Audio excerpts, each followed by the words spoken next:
का नाम बा? सुमेर यादव। सुमेर यादव। घर कहाँ बा? खुखमा। खुखमा जी। तो आप लोग के गांव में हाँ। ये गांव के करीब से ये जो नदी बा, हाँ। ये कौन नदी निकलल बा? दुर्गावती नदी। दुर्गावती नदी। हाँ। तो कजी तो कुछ छोटा सा गड्ढा बा।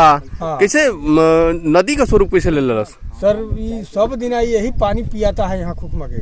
सब दिन ये पानी जो बाहर बहता है सब दिन। कितने दिनों से? एकदम हमन तो सब दिन से इसने देख रहा बन गया। हाँ। हाँ। पानी कभी गंदा नहीं हो? कभी नहीं। और कभी सूखे नहीं? नहीं, कभी नहीं सूखे। यही नदी का आकार है यहाँ, और गड्ढा भी बहुत कम है, गहराई इसकी बहुत कम है, करीब 1.5 फीट इसका पानी है। और पानी देखिए इतना निर्मल है, इतना स्वच्छ है कि आप देखेंगे तो आपका भी मन इस पानी पर आ जाएगा। देखिए हम इसे पी के देखते हैं। बाई गॉड कहते हैं, काबिले तारीफ है। इस पानी की प्रशंसा चाहे जितना भी किया जाए बहुत कम है। ये आयुर्वेदिक पानी है, और हम अपने साथियों से भी कहेंगे कि एक बार इसको पी के देखें।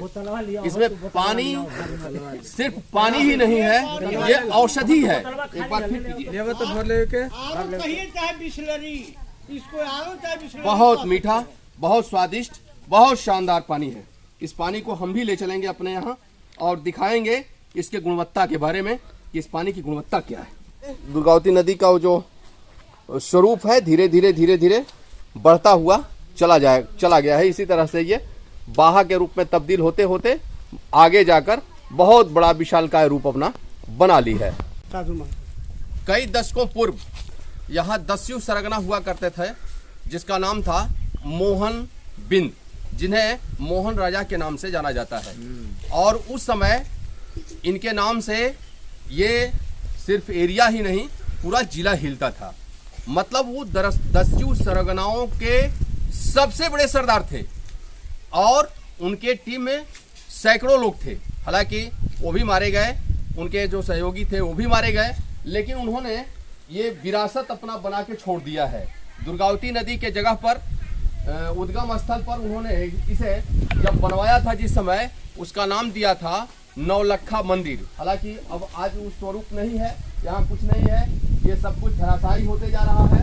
लेकिन अपने जमाने का उन्होंने एक इतिहास यहाँ बताने की कोशिश लोगों के बीच में किया था। दुर्गावती बुलाते था। दुर्गावती माने दुर्गावती किसी का नाम था, या दुर्गावती ये नदी है जो नीचे जाके बहुत बड़ी है? नदी। अच्छा, इसी पानी यही इसी बांस के कोठी से निकलता है। हाँ। और ये बांस कितना दिन से है पता है आप लोगों को? अब नया पानी जब हम किसी को पता नहीं, किसी को पता नहीं है। माने बहुत दिन से यही जगह है। हाँ। तो देखते पानी सब दिन तो आप इस बात को समझ गए होंगे कि दुर्गावती जो बहुत बड़ा विशालकाय नदी के रूप में पठारी क्षेत्रों में अपना स्वरूप फैलाई है, उसका उद्गम स्थल यही है, जिस जगह का नाम है, क्या नाम बताया? खुखमा। खुखमा गांव से यही निकली है, और यही बांस का कोठी है। बताया जाता है, किंवदंतियां हैं कि इसी बांस के कोठी के नीचे से ये पानी का बहाव अहर्निश चलता है, सालों भर चलते रहता है, अहर्निश चलता है। यहाँ के लोगों को कभी ये एहसास नहीं हुआ कि हमारे गांव में कुआं नहीं है, हैंडपाइप नहीं है। उनको कोई मतलब नहीं है। यहाँ आते हैं, अपना बर्तन डुबाते हैं, इसमें से पानी भरते हैं और ले जाते हैं, अपने बच्चों को पिलाते हैं। कहने का मतलब ये कि 21वीं सदी के इस भारत में भी यहाँ एक सरकारी बिल्डिंग हमको नज़र आ रहा है, एक बना हुआ है, लेकिन न हैंडपाइप है, न पीने का कोई दूसरा पानी का व्यवस्था है। यहाँ के लोग इसी नदी के सहारे अपना प्यास बुझाते हैं, और आगे भी बुझाते रहेंगे। इन लोगों को भरोसा है कि दुर्गावती माता हैं जो हमेशा पानी देती है, शीतलता प्रदान करती हैं। इनका पानी हमेशा ठंडा रहता है, कभी गर्म नहीं होता। चाहे कितनी भी भयानक गर्मी पड़े, उससे कोई मतलब नहीं है। पानी की शीतलता हमेशा बरकरार रहती है। धौरा मुख्यालय से करीब 35-40 किलोमीटर की दूरी पर यहाँ हम खड़े हैं, और ये जगह है खुखमा, जिस जगह का नाम है खुखमा। ये गांव है, छोटा सा गांव है। इधर हम कहेंगे, एक बार मूव करेंगे। ये छोटा सा गांव आपको दिख रहा है। महिलाएं उसी गांव से निकल कर आती हैं, अपने सर पर बर्तन लेती हैं, और उसी में पानी भरती हैं, और ले जाकर अपने भी पीती हैं, अपने बच्चों को पिलाती हैं। कहने का मतलब यहाँ के आसपास के लोगों के लिए पानी का एकमात्र स्रोत यही है। जो दुर्गावती नदी का उद्गम स्थल है। यहाँ बिल्कुल आप शिथिल पानी को देखेंगे, यहाँ से आपको देखेंगे तो आपको ये पता नहीं चलेगा कि ये पानी में बहाव है, लेकिन थोड़ी दूरी पर आप जाएंगे तो आपको दिखेगा यहाँ पानी का बहाव नजर आएगा। ये अहर्निश चलता है, इसी तरह से चलते रहता है। और यही जब बरसात में जब अपना भयावह रूप प्रकट करती है तो यहीं से पानी होकर के और नीचे की तरफ जाता है, जो बहुत भयावह स्थिति को पैदा करता है। यहाँ के लोग हैं, इनसे हम पूछेंगे। क्या नाम है आपका? नाम दिनेश्वरी जी। ये आप कहाँ की रहने वाली हैं? हुक्मा। ये पानी बर्तन वर्तन से लाई हैं, कहाँ से लाई हैं? अच्छा, ये घर से लाई है। कहाँ ले जाएंगे पानी?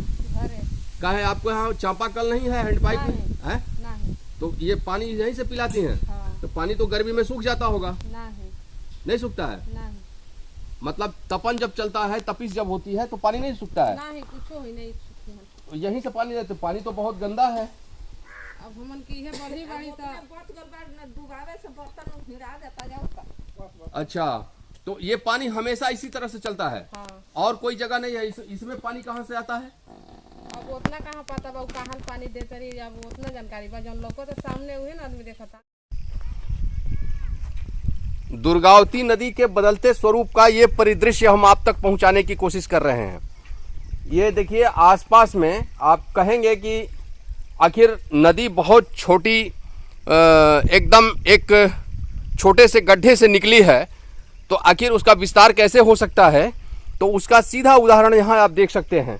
वहाँ से हम कम से कम 100 मीटर की दूरी पर आए हैं, तो यहाँ उसका ये नज़ारा दिख रहा है। और वहाँ तो आपने सिर्फ गड्ढा देखा, यहाँ आप देखिए कि उतने दूरी में उसके पानी का रिसाव लगातार जारी है, और यह पानी लगातार जारी रहता है। ये कभी नहीं बंद होता, कभी नहीं सूखता। इस तरह से आप देख रहे हैं कि इसकी भयावहता धीरे धीरे इसका स्वरूप बढ़ते जा रहा है। अपर्दन और आच्छादन की क्रिया भी साथ साथ हो रही है। मतलब आसपास के इसके अगल बगल में कटाव भी जारी है, जो आप तक हम पहुंचाने की कोशिश कर रहे हैं।